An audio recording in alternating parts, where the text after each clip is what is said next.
ஸ்ரீ காளிமாதா ஜோதிடம் பிரபல ஜோதிடர் பண்டித் மகாராஜா. தொழில், காதல், திருமணம், குழந்தை பாக்கியம் மற்றும் மந்திர சூனிய பிரச்சனைகளுக்கு நிரந்தர தீர்வு. வணக்கம். செய்தி வீச்சு உங்களை வரவேற்றுக் கொள்கிறது.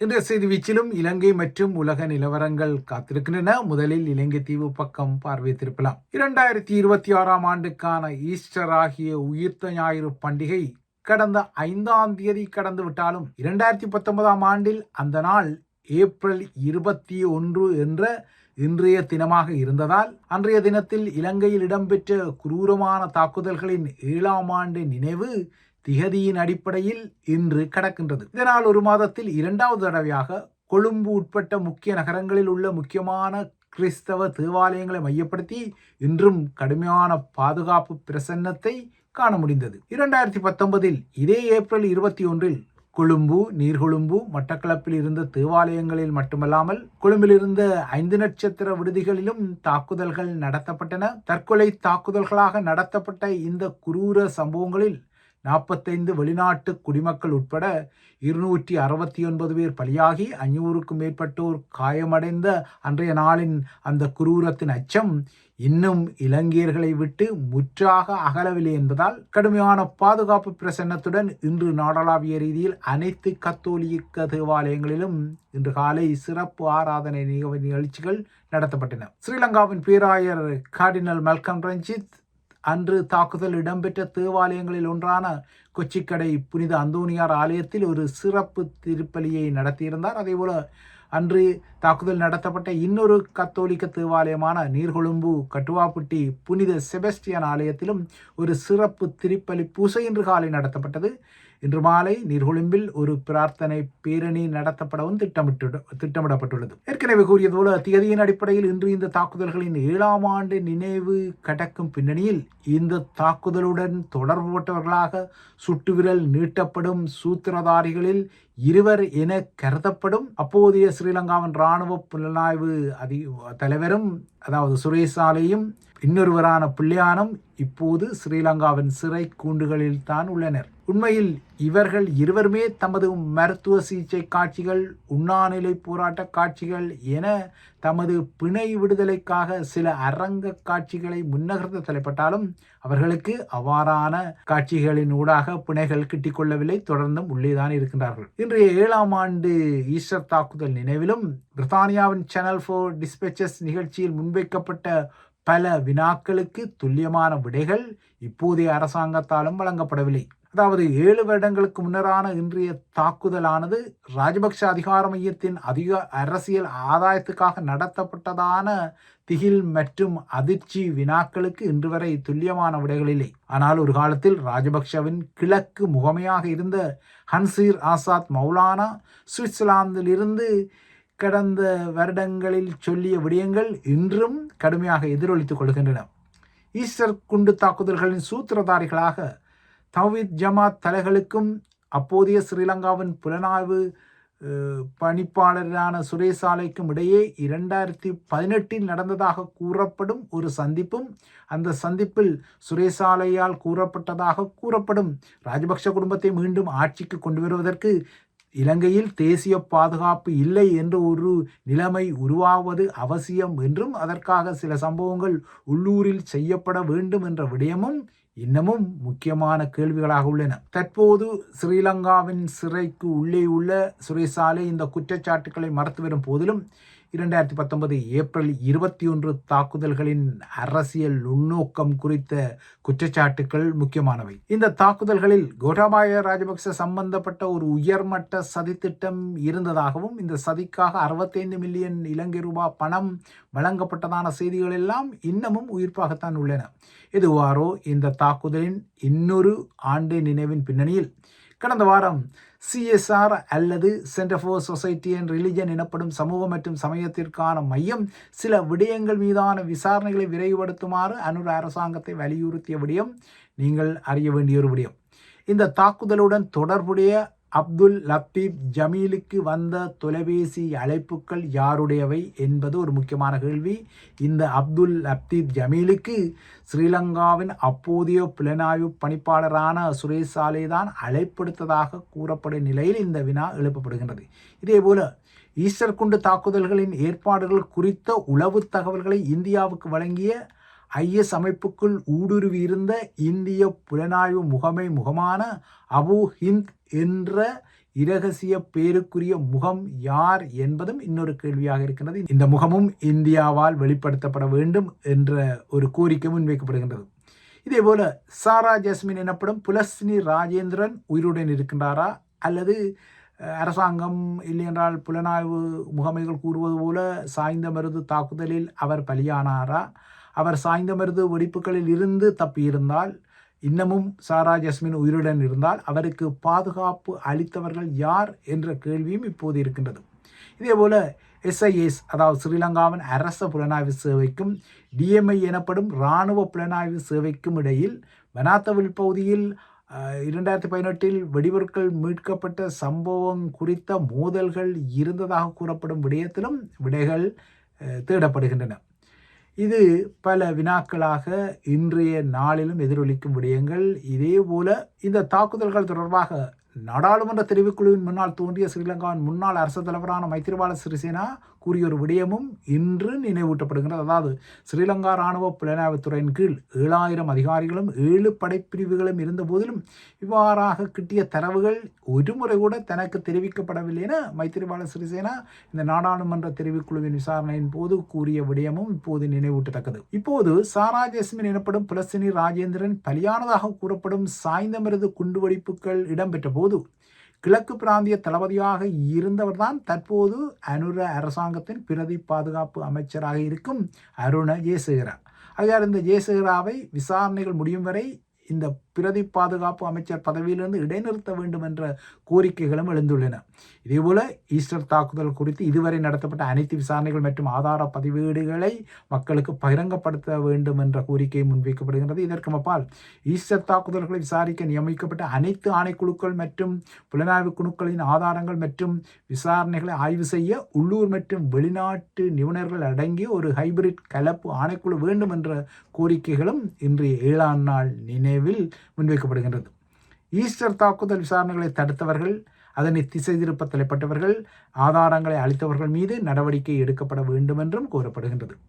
ஈஸ்டர் தாக்குதல் தொடர்பான அனைத்து சாட்சிகளின் பாதுகாப்புக்கு அனுர அரசாங்கம் உத்தரவாதம் அளிக்கப்பட வேண்டும் எனவும் இன்றைய நினைவு நாளின் பின்னணியில் கூறப்பட்டாலும் இவற்றையெல்லாம் உடனடியாக செய்வதற்கு அனுர அரசாங்கம் தயாரா என்பதில் ஐயங்கள் உள்ளன. ஏனென்றால் மத்திய கிழக்கு நெருக்கடியில் அனுரகுமார அரசாங்கத்துக்கு தொடர்ந்தும் தலையீடுகள் நெருக்குவாரங்களாக உள்ளன. நேற்று மாலைதான் அவர் இப்போது தனது அமைச்சரவையில் உள்ள துறைமுகங்கள் மற்றும் குடிசார் விமான போக்குவரத்து அமைச்சரான அனுர கருணா திலகவை புதிய எரிசக்தி அமைச்சராக நியமித்து அமைச்சரவை மாற்றத்தை தவிர்த்திருக்கின்றார். அனுரவுக்கு இந்த அமைச்சக நியமனம் ஊடாக கொஞ்சம் ஆசுவாசம் கிட்டியதாக கூறப்படுகின்றது. ஊழல் குற்றச்சாட்டுக்களை மையப்படுத்திய ஒரு வழக்கு தாக்கல் காரணமாக ஏற்கனவே எரிசக்தி துறையை வகித்த குமார ஜெயக்கொடி இப்போது பதவி விலகலுக்கு பின்னர் முன்னாள் அமைச்சராகிவிட்டார். ஆனால் அனுர அரசாங்கத்தின் மீதான ஊழல் விமர்சனங்கள் இந்த பதவி விலகலுக்கு பின்னரும் குறையவில்லை என்பது இன்னொரு விடயம். இலங்கையில் எரிசக்தி துறையை கையாளும் புதிய அமைச்சராக இன்னொரு அனுர பொறுப்பேற்றுக் கொண்டாலும் மத்திய கிழக்கு நிலவரங்களின் நெருக்கடி அதிகரித்து செல்வதால் புதிய எரிசக்தி அனுரவுக்கும் தலையீடுகள் தொடரும் என்பது எதிர்பார்க்கத்தக்கது. ஏனென்றால் ஈரானுக்கும் அமெரிக்காவும் இடையில் கடந்த 8ஆம் தேதி அன்று அறிவிக்கப்பட்ட 2 வார கால போர் நிறுத்தம் வாஷிங்டன் நேரப்படி நாளை புதன்கிழமை மாலை முடிவுக்கு வருகின்றது. அதற்கு பின்னர் என்ன நடக்கும் என்பது இந்த பதியப்படும் போது துல்லியமான விடைகளை வழங்கும் விடயமாக இருக்கவில்லை. இதுவரை அமெரிக்காவுக்கும் ஈரானுக்கும் இடையே 2ஆம் கட்ட பேச்சுவார்த்தைகளில் நிச்சயமற்ற ஒரு நிலைமையே உள்ளது. 2 தரப்பிலும் மாறி மாறி குற்றங்கள் சுமத்தப்படுவதால் குழப்பம் அதிகரித்து வருகின்றது. இந்த நிலையில் அமெரிக்காவால் கைப்பற்றப்பட்ட தமது சரக்கு கப்பலான தோஸ்கா, அதன் மாலுமிகள், பணியாளர்கள் மற்றும் அவர்களின் குடும்பத்துடன் உடனடியாக விடுவிக்கப்பட வேண்டும் என ஈரான் இன்று ஒரு கோரிக்கையை விடுத்திருக்கின்றது. இந்த கப்பல் மீது அமெரிக்க கடற்படை கடந்த ஞாயிற்றுக்கிழமை துப்பாக்கிச் சூட்டை நடத்தி அதனை கைப்பற்றியது. அமெரிக்க கடற்படையினர் ஹெலிகளில், அதாவது உலங்கு வானூர்திகளிலிருந்து குறித்த கப்பலில் தரையிறங்கி அதனை கைப்பற்றிய காட்சிகள் எல்லாம் காணொலிகளாக வந்த நிலையில் தான் ஈரான் இந்த கப்பல், அதன் பணியாளர்கள் உடனடியாக விடுவிக்கப்பட வேண்டும் என கோரியிருக்கின்றது. இந்த நிலையில் தெஹ்ரானுடன் ஒரு உடன்பாடு எட்டப்படும் வரை ஈரானிய துறைமுகங்கள் மற்றும் ஈரானிய சரக்கு கப்பல்கள் மீதான முற்றுகையை அமெரிக்கா நீக்காது என அமெரிக்க அரசு தலைவர் டொனால்ட் ட்ரம்ப் மீண்டும் இறுக்கமாக கூறியிருக்கின்றார். ஒரு வார காலத்துக்கு முன்னர் தொடங்கிய இந்த முற்றுகை ஈரானை பொருளாதார ரீதியில் அழித்து கொண்டிருப்பதாக குறிப்பிட்ட ட்ரம்ப் இந்த மோதலில் அமெரிக்கா வெற்றி பெற்று வருவதாகவும் வலிமை போல உரிமை கோரியிருந்தார். நாளை அமெரிக்க ஈரானிய போர் நிறுத்தம் ஏற்கனவே குறிப்பிட்டது போல முடிவடைய உள்ள பின்னணியில் பாகிஸ்தானில் 2ஆம் சுற்று பேச்சுவார்த்தை நடைபெறுமா என்பதில் நிச்சயமற்ற தன்மை நிலவினாலும் பாகிஸ்தான் தலைநகரில் இந்த பேச்சுவார்த்தைக்கான ஏற்பாடுகள், பாதுகாப்பு பலப்படுத்தல் உட்பட்ட ஆதாரங்களுடன் தெரிகின்றன. அமெரிக்க குழுவுக்கு தலைமை தாங்கும் அமெரிக்காவின் துணை அரசு தலைவர் ஜேடி வான்ஸ் மற்றும் ஸ்டீவ் விட்காஃப், ஜெரட் குஷ்னர் ஆகியோர் இன்று மாலை, அதாவது வாஷிங்டனின் உள்ளூர் நேரப்படி காலையில் புறப்படுவார்கள் என குறிப்பிடப்படுகின்றது. ஆனால் இன்னமும் அதற்குரிய அறிகுறிகள் துல்லியமாக தெரியவில்லை. வாஷிங்டனின் உள்ளூர் நேரப்படி காலை என்றால் ஐரோப்பிய நேரப்படி பிற்பகலில் ஜேடி வான்ஸ் குழு இஸ்லாமாபாத்துக்கு புறப்படும் என கூறப்படுகின்றது. ஆனால் இதுவரை உறுதிப்பாடான விடயங்கள் ஏதுமில்லை. பேச்சுவார்த்தையில் கலந்து கொள்வது குறித்து தமது தரப்பு இன்னமும் முடிவு செய்யவில்லை என்று ஈரான் தொடர்ந்தும் கூறி வருகின்றது. தெஹ்ரான் தனது பேச்சுக்குழுவை அனுப்பும் என்ற சமீட்சைக்காக வெள்ளை மாளிகை நேற்று மாலை வரை காத்திருந்தது. எனினும் ஈரான் இறங்கி வரவில்லை. இந்த நிலையில் தான் ஒரு தூதுக்குழுவை அனுப்புமாறு பாகிஸ்தானும் தெஹ்ரானுக்கு ஒரு அவசர செய்தியை அனுப்பியுள்ளது. இதற்கிடையே நாளை மாலைக்குள் ஈரானுடன் ஒரு உடன்பாடு எட்டப்படாவிட்டால் போர் நிறுத்தத்தை நீடிப்பது சாத்தியமற்றது என்றும் அதற்கு பின்னர் ஏராளமான குண்டுகள் ஈரான் மீது விழத் தொடங்கும் என்றும் ட்ரம்ப் மீண்டும் ஒரு எச்சரிக்கை விடுத்திருக்கின்றார். ட்ரம்பை பொறுத்தவரை அவரும் முன்னுக்கு பின் முரணாகத்தான் பேசுகின்றார். தற்பெருமைகளை அடித்து விடுகின்றார். நேற்று முன்தினம் வரை விரைவில் ஒரு உடன்பாடு எட்டப்படும் என்றவர் இப்போது ஏராளமான குண்டுகள் ஈரான் மீது வீசப்படும் என்ற எச்சரிக்கையை விடுத்து முன்னுக்கு பின் முரணாக சொல்லிக் கொள்கின்றார். இதேபோல அச்சுறுத்தல்களின் நிழலில் பேச்சுவார்த்தைகளை நடத்த முடியாது என ஈரானிய நாடாளுமன்ற சபாநாயகர் முகமது பாகர் கலிபா இன்று காலை தெரிவித்ததுடன் ஈரான் சரணடைய வேண்டும் என அமெரிக்கா விரும்புவதால் இதனை முறியடிக்க மீண்டும் போர் வெடித்தால் போர்க்களத்தில் புதிய காய்களை நகர்த்தவும் அதே காலத்தில் புதிய துருப்புச் சீட்டுகளை அடிக்கவும் ஈரான் தயாராகி வருவதாகவும் கூறியிருக்கின்றார். புதிய துருப்புச் சீட்டுக்கள் என அவர் குறிப்பிடுவது புதிய ஆயுதங்களின் பிரயோகங்களுக்குரியதாக இருக்கக்கூடும் என கருதப்படுகின்றது. ஏனென்றால் ஈரான் ரஷ்யாவுடன் பேசிய பின்னர் தான் இந்த புதிய துருப்புச்சீட்டு அடி குறித்து சொல்லியிருக்கிறது. ஒருவேளை ரஷ்யாவின் புதிய ஆயுதங்கள் ஏதாவது ஈரானுக்கு கிட்டியிருக்குமோ என்ற ஐயங்கள் உள்ளன. இதேபோல அமெரிக்காவும் தனது A-10 தண்டர்போல்ட் தரை தாக்குதல் ஜெட் விமானங்களின் சேவை காலத்தை 2030 வரை நீடித்துள்ளது. இந்த வருட இறுதியுடன் இந்த விமானங்கள் சேவையிலிருந்து ஓய்வு பெற காத்திருந்த நிலையில் இந்த நீடிப்பு வழங்கப்பட்டுள்ளது. 1975 முதல் சேவையில் உள்ள இந்த A-10 விமானங்களுக்கு ஓர்ஹோக் என்ற புனைப்பெயர் இருப்பது நீங்கள் அறிந்தபடியும் இந்த விமானங்களை ஏற்கனவே குறிப்பிட்டது போல இந்த ஆண்டுடன் பயன்பாட்டிலிருந்து அகற்ற விமானப்படை முடிவு செய்தாலும் அண்மையில் ஈரானில் ஏவுகணை தாக்குதலுக்குள்ளான F-15 போர் விமானத்திலிருந்து வெளியேறிய 2 விமானிகளை மீட்பதில் இந்த A-10 விமானங்கள் ஆற்றிய அசாதாரண பங்கு நினைவூட்டப்படும் பின்னணியில் தான் இவற்றுக்கு சேவை நீடிப்பு வழங்கப்பட்டுள்ளது.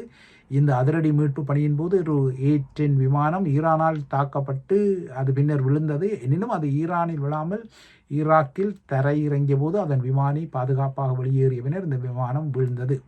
இந்த விமானமானது நிமிடத்திற்கு 3900 சுற்றுகள் வரை சுடும் திறன் கொண்டதுடன் போர்த்தாங்கிகளை அழிக்கவும் காலாட்படையினரை தாக்கவும் அதிகம் பயன்படும் இரட்டை என்ஜின் கொண்ட விமானங்கள் என்பதும் குறிப்பிடத்தக்கது. இதேவேளை அமெரிக்க ஈரானிய போர் நிறுத்தம் நாளை முடிவடைய உள்ள நிலையில் லெபனான் இஸ்ரேல் 2ஆம் கட்ட பேச்சுவார்த்தைகள் நாளை மறுதினம் வியாழக்கிழமை நடைபெற உள்ளதாக இஸ்ரேலிய அமெரிக்க அதிகாரிகள் இன்று உறுதிப்படுத்தியுள்ளனர். ஆக மொத்தம் ஈரான் அமெரிக்க பேச்சுக்களின் எதிர்காலம் இந்த பதிவு பதியப்படும் வரை தெரியவில்லை. ஒருவேளை திடீரென ஈரான் இறங்கி இந்த பேச்சுக்களில் இடம்பெறவும் கூடும்.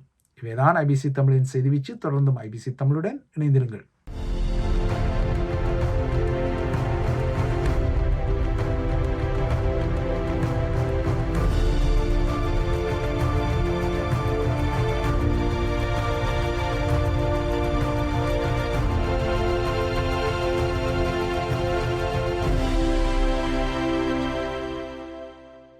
ஸ்ரீ காளிமாதா ஜோதிடம் பிரபல ஜோதிடர் பண்டித் மகாராஜா. தொழில், காதல், திருமணம், குழந்தை பாக்கியம் மற்றும் மந்திர சூனிய பிரச்சினைகளுக்கு நிரந்தர தீர்வு.